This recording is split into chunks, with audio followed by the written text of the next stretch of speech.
தனியா தண்ணி அடிக்கிறதே தனி சுகம்தான்ப்பா. வீட்டுக்குள்ளேயே உட்காந்து தண்ணி அடிக்க ஆரம்பிச்சிட்டீங்களா?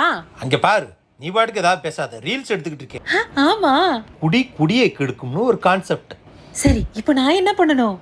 நீ நான் குடிக்கும்போது அப்படின்னு ஷாக் ஆகணும். Okay, ready?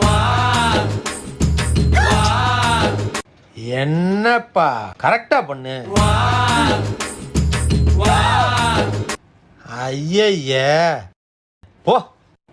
இங்க பாரு, இதான் லாஸ்ட் கிளாஸ். இதுவும் முடிஞ்சு போச்சு. அப்புறம் ஒன்றும் செய்ய முடியாது. ஒழுங்கா நடிக்கணும், சரியா?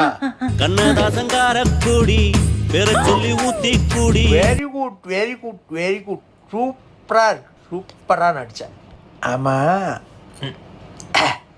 கேமராவை ஆன் பண்ணியா இல்லையா? நான் இன்னொரு பாட்டில் வாங்கிட்டு வரேன், மறுபடியும் எடுப்போம். டெய்லி ரீல்ஸ் எடுக்கிறேன்னு சொன்னா குடிக்க கூட விட்டுருவா போலயே.